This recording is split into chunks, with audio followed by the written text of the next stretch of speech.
Sarah Martinez had never felt more out of place than she did standing in the parking lot of Precision Firearms Training Center on that crisp October morning. The building loomed before her, all concrete and steel, with the distant sound of gunshots echoing from within. She clutched her purse tighter, the enrollment confirmation email crumpled in her sweaty palm. At 34, she had finally decided to face her deepest fear. The decision hadn't come easily. For months, Sarah had been having the same recurring nightmare. She would wake up in a cold sweat, heart pounding, the phantom sound of breaking glass still ringing in her ears. It always started the same way. The sound of footsteps outside her apartment, the slow turn of her doorknob, and then nothing but darkness and terror. Her therapist, Dr. Williams, had suggested that learning to protect herself might help her reclaim some sense of control over her life. "You don't have to become Annie Oakley overnight," Dr. Williams had said during their last session. "But knowing you have options, that you're not completely helpless, might help quiet those nightmares." Sarah had researched shooting ranges for weeks, reading reviews and checking certifications. Precision Firearms Training Center had the best reputation in the city, with experienced instructors and a focus on safety. Their beginner classes were highly recommended, and the facility boasted state-of-the-art equipment and soundproofing. Still, none of that made walking through those doors any easier. The lobby was surprisingly welcoming, with wood paneling and comfortable seating that looked more like a doctor's office than what Sarah had imagined a gun range would look like. Behind the counter stood a woman in her 50s with kind eyes and a warm smile. Her name tag read Linda. "You must be Sarah," Linda said, her voice gentle and reassuring. "Here for the beginner's safety course?" Sarah nodded, not trusting her voice. Her mouth felt dry as cotton. "First time?" Linda asked. And when Sarah nodded again, she continued, "That's perfectly normal. A lot of people are nervous their first time. Our instructor, Marcus, is excellent with beginners. He's been teaching for over 15 years and has a real gift for helping people feel comfortable." Linda handed Sarah a clipboard with forms to fill out. The paperwork was extensive. Medical history, emergency contacts, liability waivers. As Sarah worked through the forms, other people began arriving for the class. She counted 6 others. 2 middle-aged men who looked like they might be brothers, a woman about her own age with short blonde hair and confident posture, an elderly gentleman with a military bearing, and 2 younger men in their 20s who seemed to know each other. The blonde woman sat down next to Sarah. "First time?" she asked with a friendly smile. "Is it that obvious?" Sarah replied, managing a weak laugh. "Only because I recognize the look. I'm Jessica, by the way. This is my 3rd time taking a beginner's course." "3rd time?" Jessica laughed. "I keep chickening out and not finishing. But my job requires me to carry, so I really need to get over my fear. I'm a court reporter, and I cover some pretty rough cases. My supervisor finally made it mandatory after some threats were made against staff." Sarah felt a little better knowing she wasn't the only one struggling with fear. "I'm Sarah. I'm here because I can't sleep anymore. I keep having these dreams about someone breaking in, and I just feel so helpless all the time." "That must be awful," Jessica said sympathetically. "But you're here, and that's what counts. You're doing something about it."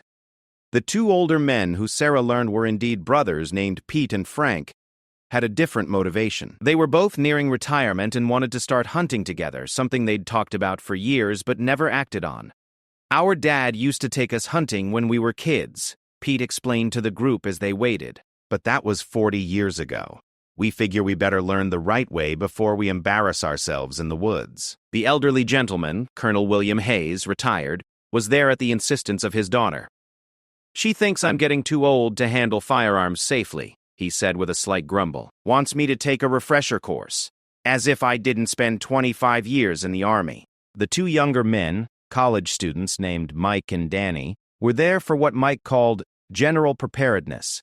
Danny was more honest. "My girlfriend dumped me, and I'm going through a phase where I want to feel more, I don't know, capable, I guess." When Marcus Thompson entered the waiting area, Sarah's first impression was of calm competence. He was a tall, lean man in his early 40s with graying temples and steady hands. His voice was clear and authoritative without being intimidating. "Good morning, everyone. I'm Marcus Thompson, and I'll be your instructor today. Before we begin, I want to establish something very important. There are no stupid questions in this room. Safety is our absolute priority, and I'd rather you ask me something 5 times than have any doubt in your mind. He led them to a classroom where the walls were covered with safety posters and diagrams of different firearms. The morning began with 2 hours of theory, firearm safety rules, basic mechanics, ammunition types, and legal responsibilities.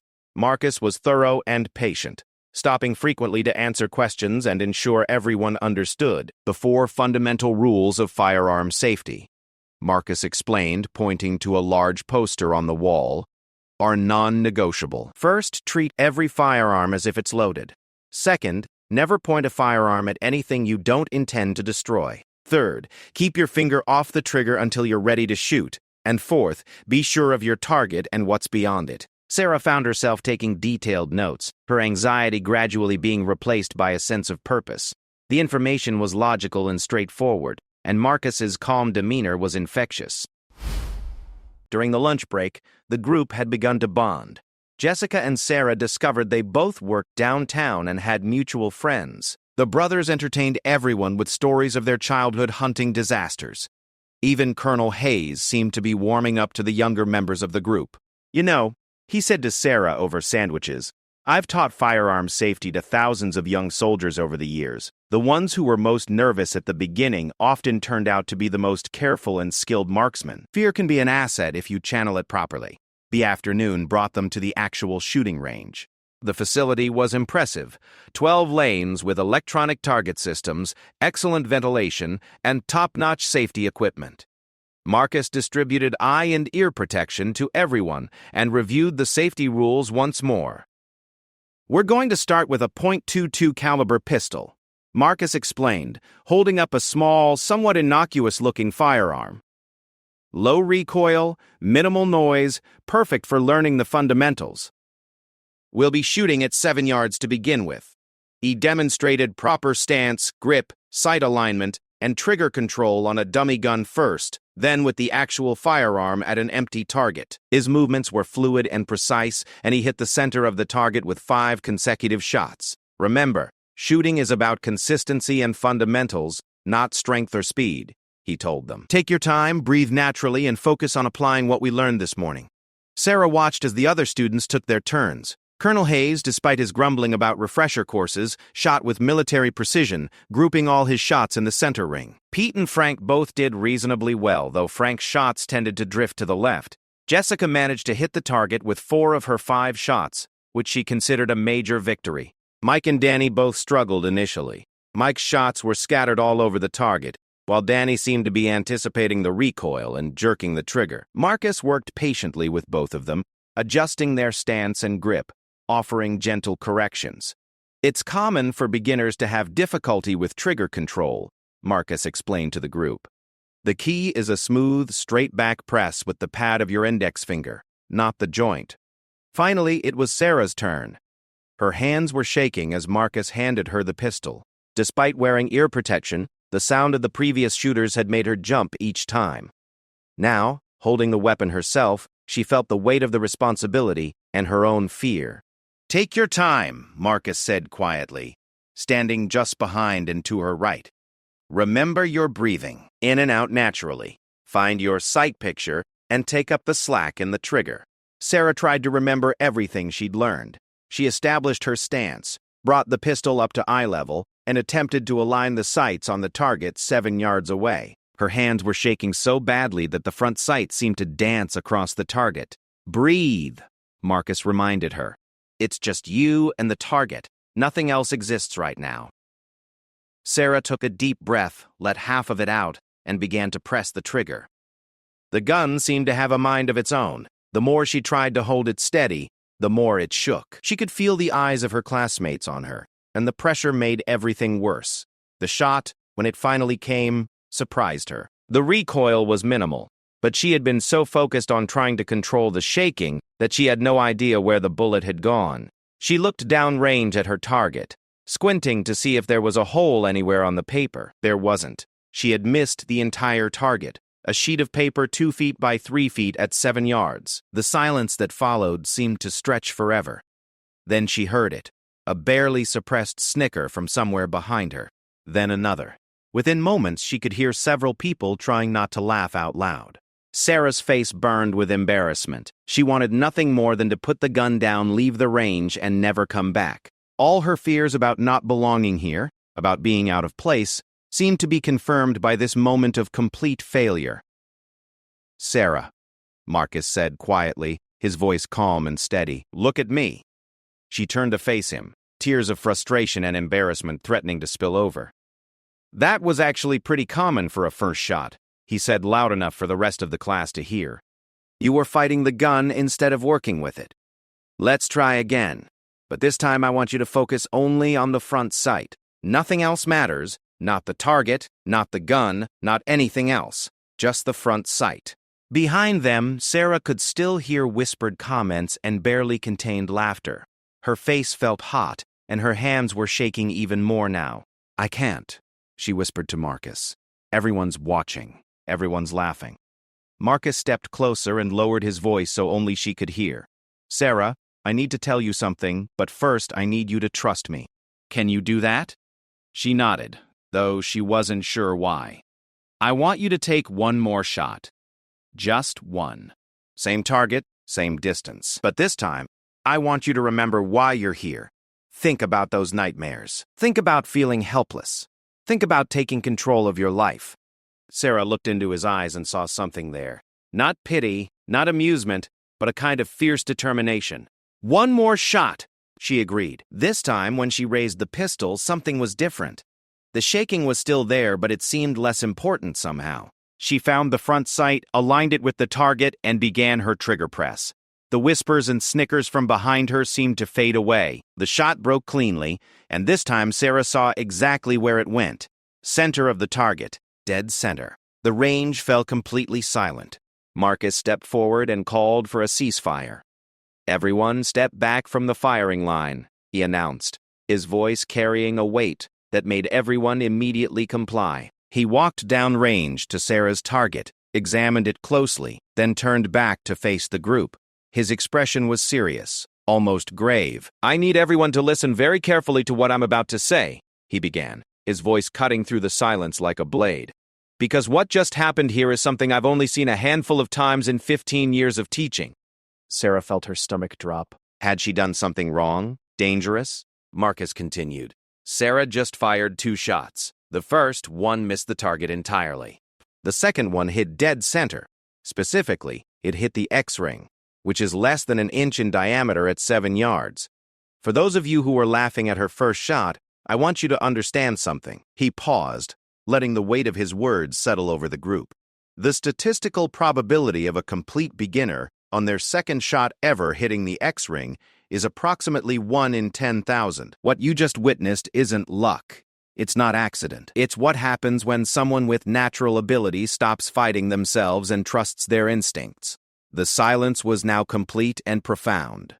No one was laughing anymore. "I've been an instructor for 15 years, Marcus continued. "I've taught thousands of students. I've seen police academy recruits train for months to achieve the level of precision Sarah just demonstrated on her second shot. I've seen competitive shooters struggle to hit the X-ring under pressure. Sarah stood frozen, still holding the pistol, not understanding what was happening. Marcus walked back to the firing line and stood next to her. "Sarah, you have a natural gift that maybe 1 person in 10,000 possesses. What happened here today isn't just about overcoming fear or learning a new skill. You have the potential to be truly exceptional at this." He turned back to address the group. "For those of you who found her first shot amusing, I want you to remember this moment. You just witnessed the birth of what could become genuine greatness, and your laughter almost prevented it from happening." The change in the room's atmosphere was palpable. The brothers looked ashamed. Jessica was staring at Sarah with amazement. Even Colonel Hayes seemed impressed. Marcus continued his lesson, but everything had changed. When the other students took their remaining shots, there was no laughter, no comments. Everyone seemed to understand that something significant had occurred. Sarah took 3 more shots that day. 2 hit the center ring, and 1 hit the X-ring again. Each time, the range fell silent as people watched her technique, trying to understand what they were seeing. As the class ended and people began to pack up their gear, Jessica approached Sarah. "That was incredible," she said. "I've never seen anything like it." Colonel Hayes walked over as well. "Young lady, in 25 years of military service, I've seen a lot of natural shooters. What you did today, that's special. Real special." Mike and Danny, who had been among those laughing at her first shot, approached hesitantly. "Sarah, we're really sorry about earlier," Mike said. "We had no idea. None of us did," she replied softly. She was still processing what had happened, still trying to understand how she had gone from complete failure to what Marcus was calling natural greatness in the span of a single shot. As the group dispersed, Marcus asked Sarah to stay behind for a few minutes. "How do you feel?" he asked once they were alone. "Confused," Sarah admitted. "I don't understand what happened. The first shot, I couldn't hit anything. Then, suddenly, the first shot you were fighting yourself," Marcus explained. "You were so focused on not failing, on not looking foolish, that you couldn't access your natural ability. The second shot, you stopped thinking and started trusting." "But I've never shot a gun before in my life. How can I have natural ability?" Marcus smiled. "Natural shooting ability isn't about experience with firearms. It's about hand-eye coordination, spatial awareness, the ability to focus under pressure, and most importantly, the ability to trust your instincts. Some people have it, most people don't. You have it in spades." "What does that mean? For me, I mean." "It means you have choices you didn't know you had," Marcus said. "It means those nightmares you mentioned. They don't have to control your life anymore. You have the ability to protect yourself in ways most people can only dream of." Sarah looked back at her target, still hanging 7 yards downrange with its impossible grouping of shots. "What happens now?" "That's up to you," Marcus said. "But I'll tell you this. I've been waiting my entire career to work with someone with your potential. If you're interested, I'd like to offer you private instruction. No cost for the first month. I want to see how far this gift of yours can go." Sarah thought about her nightmares, about the feeling of helplessness that had driven her to the range in the first place. She thought about the laughter that had turned to stunned silence, about the look of respect in Colonel Hayes's eyes. "I'm interested," she said. As Sarah drove home that evening, her mind was reeling. She had come to the Grange that morning as a frightened woman plagued by nightmares, someone who felt powerless and vulnerable. She was leaving as someone Marcus called gifted, someone with potential for genuine greatness. But even Marcus didn't know the full truth about Sarah Martinez. He didn't know about her childhood, about the hours she had spent throwing rocks at cans in her grandmother's backyard, developing the hand-eye coordination he had praised. He didn't know about her job as a forensic accountant, work that required the same kind of intense focus and attention to detail that had allowed her to center that second shot. Most importantly, he didn't know about the real reason for her nightmares, not just general fear, but specific threats from people her forensic work had helped put behind bars, people who were now getting out of prison, people who remembered her testimony at their trials. Sarah's phone rang as she pulled into her apartment complex. "Doctor," William's number appeared on the screen. "How did it go today?" her therapist asked. "It went." Sarah paused, looking up at her apartment window, thinking about the nightmares that would probably come again tonight. "It went differently than I expected." "Tell me about it." "I think I found something I'm good at," Sarah said. "Really good at. That's wonderful, Sarah. How does that make you feel?" Williams was the letter that had been slipped under her apartment door that morning, a letter she had found when she returned from the range. A letter with no return address and only 4 words written in block letters: "We remember your testimony." The nightmares weren't just in her head anymore. They were real and they were getting closer. But now, for the first time since the threats had begun, Sarah Martinez felt like she might have a way to fight back. The question was, would her newfound gift be enough to protect her from what was coming? Tomorrow, she would call Marcus about those private lessons. Tonight she would sleep with her bedroom door locked and a chair propped against it, just as she had every night for the past 3 months. But for the first time in months, she wasn't sure she would have the nightmares. Instead, she might dream about the perfect silence that had followed her second shot, and the feeling of power that had coursed through her when she realized she had hit exactly what she was aiming for. Outside her window, a car drove slowly past her apartment building, its occupants studying the addresses on the buildings. Sarah's real test was just beginning. The next morning arrived gray and cold, matching Sarah's mood as she stared at the threatening letter on her kitchen table. She had barely slept, despite her hopes that the previous day's success might chase away her nightmares. Every small sound in the building, a neighbor's door closing, footsteps in the hallway, the elevator's mechanical hum, had her sitting up in bed, heart pounding. She called Marcus at 8 a.m. sharp just as the shooting range opened. "Sarah," his voice was warm with recognition. "I was hoping you'd call. How are you feeling about yesterday?" "Confused," she admitted, holding the letter between two fingers like it might contaminate her. "And I think I need those private lessons sooner rather than later." Something in her tone must have alerted him. "Is everything all right?" Sarah hesitated. She barely knew this man, but something about his calm competence made her want to trust him. "Can we meet today?" "I'll explain everything then." "I have a slot at 2 p.m. Range will be empty then. Good time for private instruction. I'll be there." The hours between the phone call and her appointment dragged. Sarah tried to work from her home office, reviewing financial documents for an embezzlement case, but she couldn't concentrate. Every time a car door slammed outside or someone walked past her apartment, she found herself checking the locks and peering through the blinds. At 1:30, she grabbed her purse and headed for the shooting range. The parking lot was nearly empty when she arrived. Just Marcus's pickup truck and one other car. The quiet should have been comforting, but instead it made her more nervous. Marcus was waiting for her in the lobby, dressed in tactical pants and a range shirt. He looked more serious than he had during the group class, like he had been thinking about their conversation. "Before we start," he said, leading her to a small office behind the counter, "I want to talk about why you're really here, and I don't mean the general self-defense reasons you mentioned yesterday." Sarah sat in the chair across from his desk and pulled out the letter. She handed it to him without a word. Marcus read it twice, his expression growing increasingly grim. "When did you receive this?" "Yesterday morning, before class. It was slipped under my door. Have you contacted the police?" "They can't do anything. It's not specific enough to be considered a direct threat. Just 4 words on a piece of paper." Marcus leaned back in his chair, studying her face. "Your testimony. What kind of case?" Sarah took a deep breath. "I'm a forensic accountant. I specialize in financial crimes, embezzlement, money laundering, fraud. The case this refers to was a major money laundering operation. My analysis of their financial records helped convict 12 people. The last 3 were released from prison in the past 2 months. And you think one of them sent this? I know they did." Vincent Castellano, the ringleader, swore at his sentencing that he would remember everyone who put him away. He got out 6 weeks ago.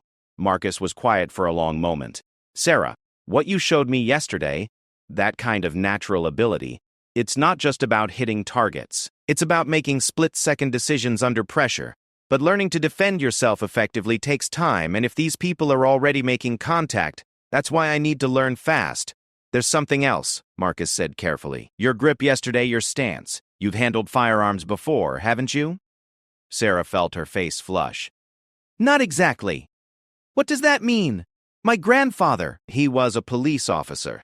When I was little, maybe 8 or 9, he would let me hold his service weapon. Unloaded, of course. He taught me how to grip it properly, how to sight it. We used to practice dry firing at targets he set up in his garage." "That explains some of it," Marcus nodded. "Muscle memory from childhood can last decades. But it doesn't explain the precision you showed. That was something else entirely." He stood up and moved to a gun safe in the corner of the office. "Today, we're going to find out exactly what you're capable of." The private lesson was unlike anything Sarah had experienced the day before.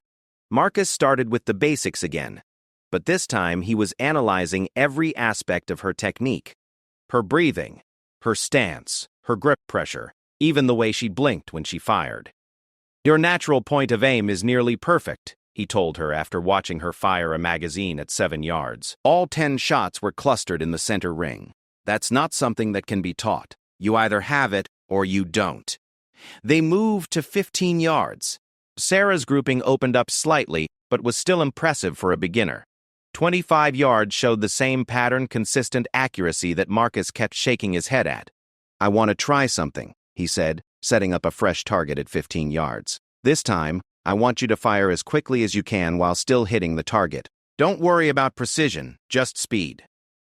Sarah fired 5 shots in rapid succession, the reports echoing through the empty range. When Marcus retrieved the target, his expression was something between amazement and concern. 4 hits in the center ring, 1 just outside. Time was under 3 seconds. He looked at her seriously. "Sarah, this isn't just natural talent. This is something more. Have you ever been in a high-stress situation that required quick reactions? Not with guns," she said. "But my job, when I'm testifying in court, there's a lot of pressure. Lawyers trying to break down my analysis, questioning every detail. I've learned to think clearly under pressure." "It's more than that," Marcus said. "What you're showing me suggests you might have what we call combat accuracy, the ability to shoot accurately while under stress. It's something most people have to train for years to develop, if they develop it at all." They spent the next hour working on different scenarios. Marcus would call out commands, 2 shots, center mass, or 3 shots, headshot, and time her responses. Each drill showed the same pattern. Speed and accuracy that shouldn't have been possible for someone with her level of experience. "There's one more test I want to try," Marcus said as they took a break. "But first, I need to ask you something. When you're doing your forensic work, analyzing those financial records, do you ever get what you might call hunches? Intuitions about what to look for?" Sarah nodded. "All the time. Sometimes I can look at a set of books and immediately know something's wrong, even before I can prove it mathematically." "And those hunches are usually right?" "Almost always." Marcus loaded a fresh magazine and handed her a different pistol, a larger caliber than they had been using. "This is a .40 caliber. More recoil, louder report. I want you to fire 5 shots at the target, but this time I want you to trust those same instincts. Don't think about technique. Don't think about the mechanics. Just point and shoot. What if I miss? Then you miss. But I don't think you will." Sarah took the pistol, feeling its heavier weight. The target was at 20 yards further than they had been shooting. She raised the gun, and for a moment she felt the same intuitive certainty she experienced when she found a discrepancy in financial records. 5 shots fired in smooth succession. When the smoke cleared, Marcus walked downrange to check the target. He stood there for a long moment before turning back to her. "Sarah, all 5 shots are in the X-ring. The spread is less than 2 inches. She stared at him, not understanding. "Is that good?" "It's better than good. It's what expert marksmen achieve after years of training, and you just did it on instinct." As they cleaned up the range, Marcus was unusually quiet. Finally, as they were putting away the equipment, he spoke. "I need to ask you something, and I need you to be honest with me. Have you ever hurt anyone? In any context?" Sarah was startled by the question. "No. Never. I've never even been in a fight." "But you could, couldn't you? If you had to?" Sarah thought about the question seriously. She thought about Vincent Castellano and his threats, about the fear that had been controlling her life, about the letter under her door. "Yes," she said quietly. "If I had to, I think I could."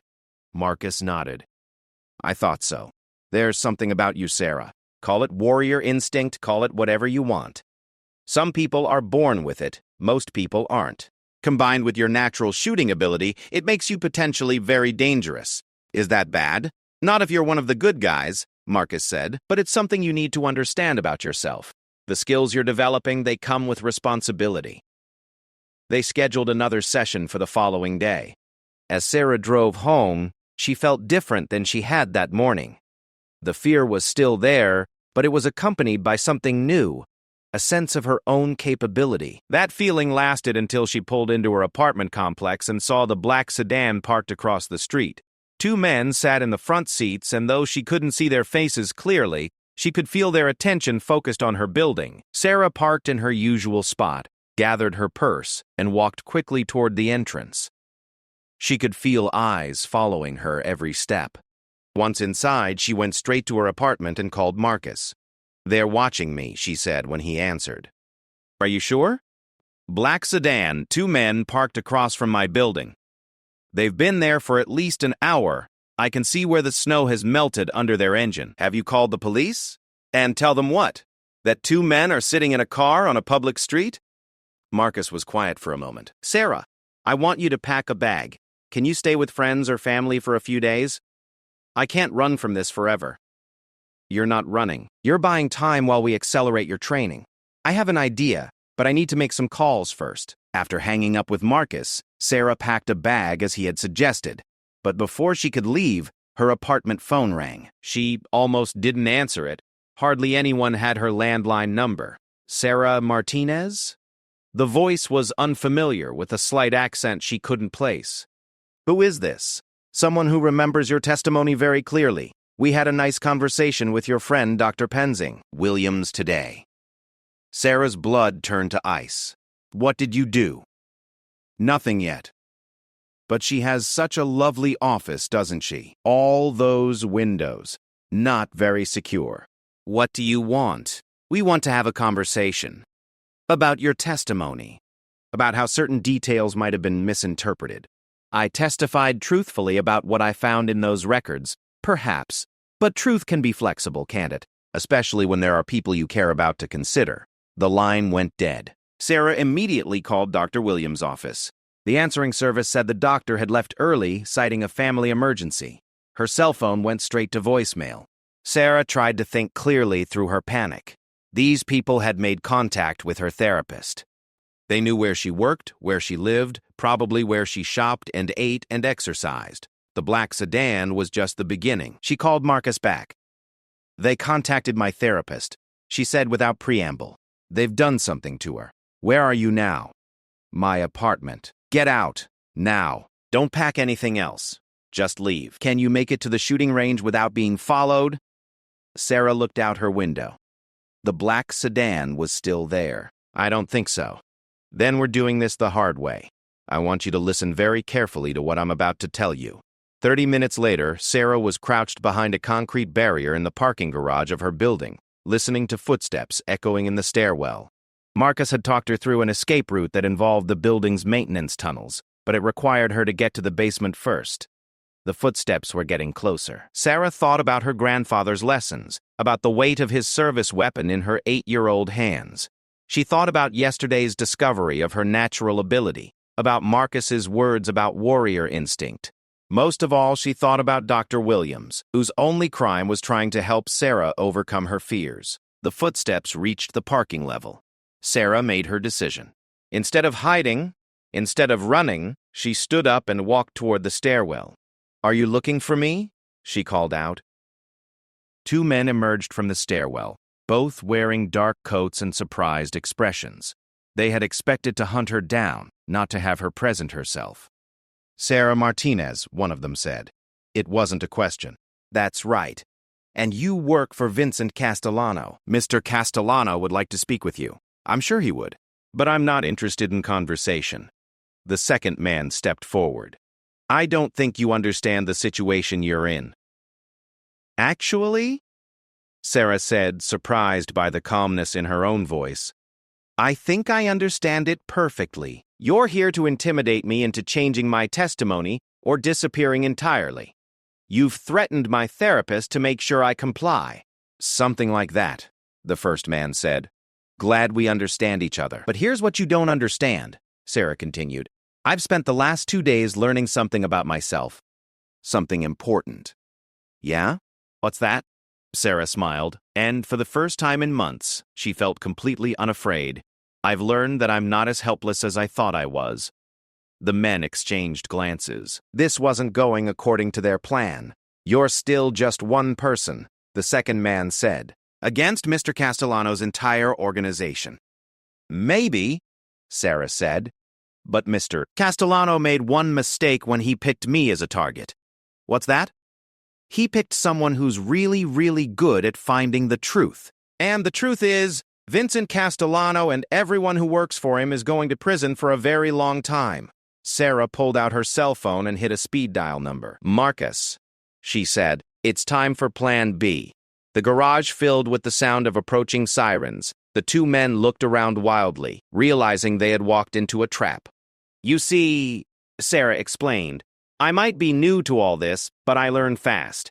And one thing I learned today is that sometimes the best defense is a good offense. Detective Ray Morrison entered the garage with 6 backup officers, weapons drawn.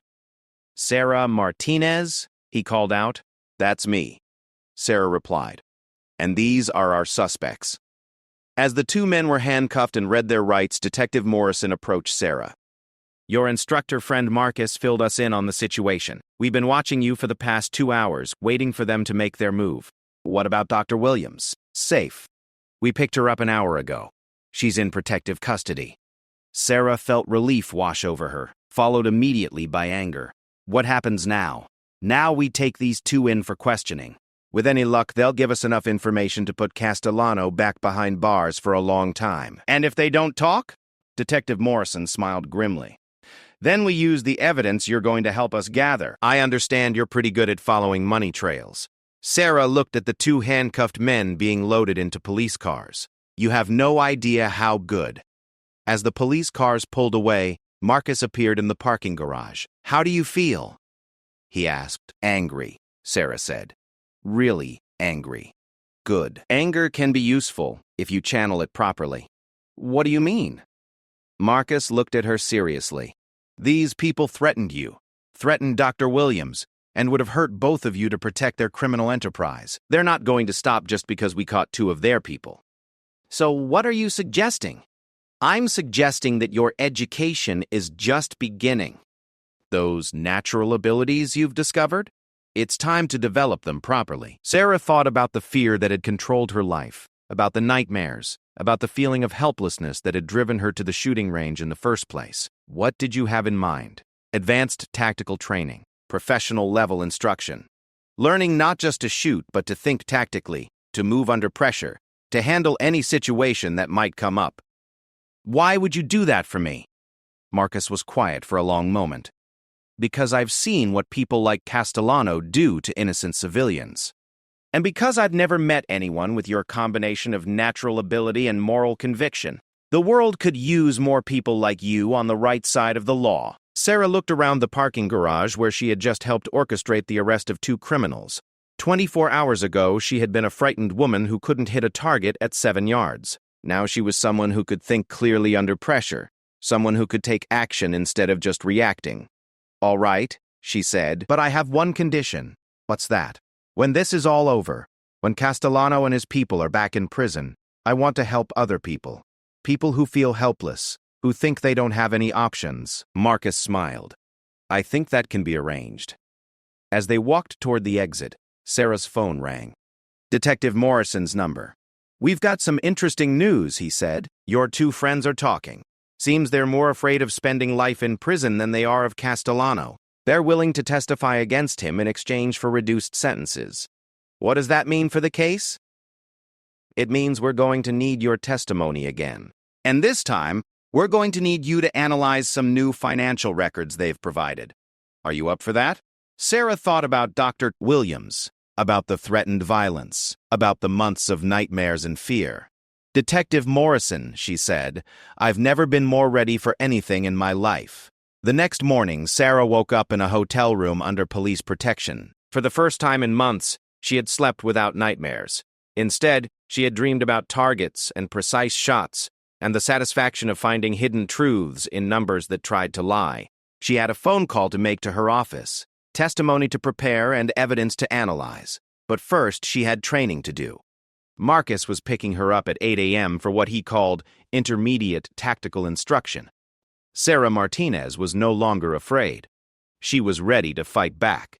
3 weeks later, Sarah stood in an abandoned warehouse on the outskirts of the city, surrounded by tactical training equipment that looked like something from a military exercise. Marcus had not been exaggerating when he promised advanced instruction. What he had created for her was a comprehensive course that would have challenged experienced law enforcement officers. The warehouse space had been divided into different training zones: a traditional shooting range, a tactical course with moving targets and obstacles, a defensive driving track, and what Marcus called scenario rooms, mock-ups of apartments, office buildings, and parking garages where Sarah could practice real-world situations. "The goal isn't to turn you into Rambo," Marcus had explained on their first day in the new facility. "It's to give you the skills and confidence to handle whatever Castellano's people might throw at you and to make sure you can protect yourself and others when this goes to trial. Sarah's natural abilities had only grown more pronounced with intensive training. What had started as remarkable beginner's luck had evolved into genuine expertise. She could now hit targets at distances that impressed even Marcus, and her tactical movement through the scenario courses was fluid and confident. But the real breakthrough had come when Marcus introduced stress training. Shooting at a stationary target in a quiet range is one thing, he had told her. Shooting accurately while someone is shooting back at you is something entirely different. The stress training involved loud noises, flashing lights, smoke machines, and targets that appeared and disappeared without warning. The first time Marcus had activated all the equipment simultaneously, Sarah had felt her old fears returning. The panic, the shaking hands, the inability to focus. "Don't fight it," Marcus had coached her through her earpiece. "Fear is information. It's telling you to pay attention. Use it, don't let it use you." By the end of the first week, Sarah could navigate the entire tactical course under maximum stress conditions while maintaining accuracy that Marcus described as professional level. By the end of the second week, she was setting new records for the facility. "I've never seen anything like it," Marcus told Detective Morrison during one of his regular briefings. "She's not just learning these skills, she's mastering them. It's like she was born for this kind of work." Detective Morrison had become a regular visitor to the training facility. The case against Castellano was building, but it was complex and dangerous. The two men Sarah had helped arrest were providing valuable information, but Castellano's organization was larger and more sophisticated than anyone had initially realized.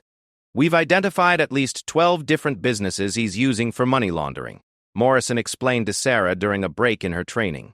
"Restaurants, construction companies, import/export operations. Your original analysis was just the tip of the iceberg. What do you need from me? Complete financial analysis of all 12 operations. It's going to be massive. Thousands of documents, bank records going back 5 years, complex shell company structures." Sarah nodded. "When do I start?" "That's the problem. We're going to need you to do the analysis in a secure location. Castellano knows you're the key to the entire case. He's brought in professionals, not street thugs like the two you encountered before, but people with real skills." "What kind of professionals?" Detective Morrison exchanged a look with Marcus. "The kind who don't make mistakes." That afternoon, Marcus introduced Sarah to a new aspect of her training: surveillance detection and counter-surveillance. They spent hours learning to spot watchers, to identify patterns that might indicate she was being followed, to move through urban environments without being detected. "The key to staying safe isn't avoiding danger," Marcus explained as they practiced in downtown traffic. "It's recognizing it early enough to deal with it on your own terms." Sarah found herself applying the same analytical mindset she used for financial investigations to the problem of personal security. She learned to read body language, to spot inconsistencies in people's behavior, to trust the same instincts that had made her so successful at finding hidden patterns in financial data. "You're thinking about this the right way," Marcus told her as they debriefed after a particularly complex surveillance exercise. "Most people try to memorize rules and procedures. You're learning to see the underlying patterns." By the end of the third week, Sarah felt like a completely different person from the frightened woman who had missed her first shot 3 weeks earlier. She moved with confidence, observed her environment with trained awareness, and possessed skills that would have seemed impossible to her a month ago. But the real test came on a Thursday morning when Detective Morrison called with urgent news. "Castellano's made bail," he said without preamble. "A federal judge set it at $5 million. Someone posted it this morning." Sarah felt a chill run through her. What does that mean for the case? "It means he's going to try to eliminate the evidence before the trial, starting with you." "When?" "We don't know. But our informants say he's planning something big. Something that will send a message to anyone who might consider testifying against him." Marcus, who had been listening on speaker, spoke up. "What kind of protection are you offering? Safe house, federal marshals, the full program?" "But Sarah, you need to understand this could go on for months. And even with protection, there are no guarantees." Sarah looked around the warehouse training facility, at the equipment that had transformed her from victim to someone capable of defending herself. She thought about Dr. Williams, still in protective custody. She thought about the financial records waiting to be analyzed, and about all the other potential victims of Castellano's organization. "What if I don't hide?" she asked. Both men stared at her. "What if I do the financial analysis but stay visible? Let him know where I am?" "Sarah, that's suicide," Detective Morrison said. "Not if I'm ready for him." Marcus was studying her face intently. "What are you thinking?" "I'm thinking that hiding doesn't solve the problem. It just delays it. Castellano will keep coming after me, after anyone who threatens his operation. But what if we turned the tables? What if instead of running from him, we made him come to us, on our terms?" "You're talking about using yourself as bait," Detective Morrison said. "The department can't authorize that kind of operation." "I'm not asking for authorization. I'm asking for support." Sarah walked over to the tactical shooting range and picked up her preferred pistol, a Sig Sauer P229, that felt natural in her hands after weeks of intensive training. She loaded a magazine and engaged a target at 25 yards, 10 shots fired in rapid succession, all 10 in the X-ring. She ejected the magazine and set the pistol down, then turned back to the two men. "3 weeks ago, I was a helpless victim. Now I'm someone who can take care of herself.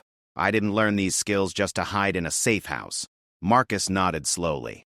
"What did you have in mind?"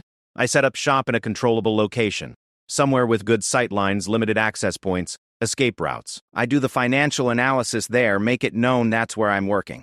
When Castellano's people come for me, and they will come, we're ready for them." "It's dangerous," Morrison warned. "Everything about this situation is dangerous, but this way we control the variables." Over the next 2 days, they scouted locations and developed a plan. The chosen site was a renovated loft in the warehouse district, top floor of a 6-story building with excellent visibility, roof access for emergency evacuation, and multiple escape routes. The building's owner, a friend of Marcus's, was willing to cooperate with the operation. Sarah moved into the loft on a Monday morning, bringing with her the most sophisticated financial analysis equipment the FBI could provide. The space was set up like a war room, with multiple computer workstations, document scanning equipment, and secure communication links to law enforcement. But hidden throughout the loft were other tools: surveillance cameras, motion sensors, and carefully placed firearms caches that would give Sarah tactical advantages if the location was compromised. "Remember," Marcus told her as they finished the setup, "the goal isn't to get into a firefight. It's to avoid one. If they come, you detect them early, communicate with backup, and get out if necessary." "And if getting out isn't possible?" Marcus looked at the tactical setup, the sight lines they had established, the defensive positions they had prepared. "Then you use everything I've taught you." The financial analysis work was even more complex than Sarah had anticipated. Castellano's money laundering operation was sophisticated, involving multiple international banks, shell companies in 3 different countries, and transaction patterns that required advanced software to track. But Sarah found herself energized by the challenge. This was what she was truly exceptional at: finding the hidden patterns in seemingly random data, following money trails that others missed, building the kind of ironclad financial case that could put criminals away for life. Working 12-hour days, she began to uncover the full scope of Castellano's operation. It wasn't just money laundering. There was evidence of tax evasion, securities fraud, and what appeared to be financing for other criminal enterprises. "This is bigger than we thought," she told Detective Morrison during one of their daily briefings. "Castellano isn't just laundering money for his own organization. He's providing financial services for at least 6 different criminal groups." "How much money are we talking about?" "Conservative estimate: $50 million over the past 3 years, but it could be twice that." "Jesus, no wonder he's desperate to stop you." On her 5th day in the loft, Sarah's surveillance equipment detected the first probe. A man in utility worker clothing spent an unusual amount of time checking electrical equipment across the street from her building. He photographed the building entrances and appeared to be counting windows. Sarah immediately called Marcus. "We've got company." "How many?" "One that I can see. But if they're doing reconnaissance, there will be others." "I'm on my way. Don't do anything until I get there." But before Marcus could arrive, Sarah detected more activity. 2 men in a van parked 3 blocks away using telephoto lenses to photograph her building. A woman walking her dog made 3 passes by the main entrance, each time looking up at Sarah's floor. Sarah realized that Castellano's people weren't planning a quick hit. They were conducting a thorough surveillance operation, mapping out her location, her routines, her security measures, which meant they were planning something elaborate. She called Detective Morrison. "They're not going to come tonight. They're taking their time, planning something big." "How can you be sure?"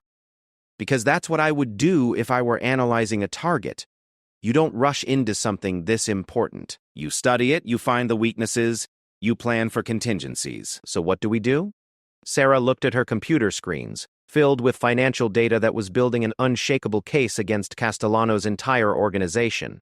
She thought about the surveillance equipment tracking the watchers outside, about the tactical training that had prepared her for exactly this situation. "We let them think they're hunting me," she said, "while I'm actually hunting them." Over the next week, Sarah maintained her routine while secretly documenting every aspect of the surveillance operation being conducted against her. She photographed the watchers, tracked their vehicles, identified their patterns, and built a detailed intelligence picture of Castellano's tactical capabilities. What she discovered was troubling. The surveillance team was professional level, with military-grade equipment and sophisticated operational procedures. These weren't street criminals, they were professionals, probably former military or law enforcement. Castellano's brought in specialists, she told Marcus during one of their evening briefings. "This isn't going to be a simple break-in or kidnapping attempt. They're planning something that requires this level of reconnaissance. What do you think they're planning?" Sarah studied the surveillance photos she had taken, the movement patterns she had mapped, the equipment she had observed. "They're going to try to take me alive, probably during transport, when I'm moving between locations, or when I'm in a vehicle." Why alive? Because they need to know what I've discovered, what evidence I've developed, who else might have copies. If they just kill me, the financial analysis continues without me. But if they take me alive, they can find out how much damage I've done and potentially stop it. Marcus looked grim. "So what's our next move?" Sarah turned back to her computer screens, where she had been working on the most damaging aspects of her financial analysis. "We give them what they want. We let them think they're getting me. I don't like the sound of that." "Trust me," Sarah said, and she realized she meant it completely. 3 weeks of intensive training had given her more than just tactical skills. It had given her confidence in her own judgment, in her ability to analyze threats and respond appropriately. "We're going to set a trap," she continued, "and we're going to use their professionalism against them." The plan Sarah developed was elegant in its simplicity. She would maintain her routine for 2 more days, allowing the surveillance team to become comfortable with her patterns. Then she would break routine in a way that would appear to be a mistake, leaving the loft at an unusual time, taking a route that would seem to offer them an opportunity to intercept her. But the route had been carefully chosen. It would take her through an area where Marcus and a team of plainclothes police officers would be waiting, where surveillance cameras would record everything, and where the tactical advantages would belong to law enforcement rather than Castellano's people. "You're sure about this?" Marcus asked as they went over the plan one final time. "I'm sure," Sarah said. "These people have been hunting me for weeks. It's time I started hunting them back." The next morning, Sarah made her move. At 11 a.m., instead of her usual afternoon departure, she left the loft carrying a briefcase and walked to her car. The surveillance team scrambled to adjust to the unexpected change in routine. As she drove through the city, Sarah could see them falling into position behind her. 2 vehicles maintaining professional spacing and communication. They were good, but Sarah had learned to be better. She led them exactly where she wanted them to go. The industrial area where the trap was set looked deserted, but Sarah knew that Marcus and his team were in position. As she turned down the predetermined street, she saw the surveillance vehicles accelerate, moving to box her in. This was the moment she had trained for. Instead of panicking, instead of trying to flee, Sarah felt the same calm focus that had allowed her to hit the X-ring on her second shot 3 weeks earlier. She was ready. The black sedan moved up on her right side while the van closed in from behind. Professional positioning, executed perfectly. They had no idea what they were driving into. Sarah reached for her radio to signal Marcus, but before she could speak, her phone rang. Unknown number. She answered it. "Miss Martinez," a calm voice said, "I think it's time we had that conversation." Vincent Castellano himself was on the line. "I'm listening," Sarah said, still driving, still watching the vehicles positioning themselves around her. "Pull over. Right now. Or your therapist, Dr. Williams, has an unfortunate accident." Sarah's blood went cold. She's in protective custody. She was in protective custody. Now she's with my associates. Would you like to hear her voice? The line was quiet for a moment. Then Sarah heard Dr. Williams' terrified voice. "Sarah, don't do what they want. The case is more important than—" The line went dead. Sarah's hands tightened on the steering wheel. The tactical situation had just changed completely. This wasn't about her anymore. It was about saving Dr. Williams and stopping Castellano once and for all.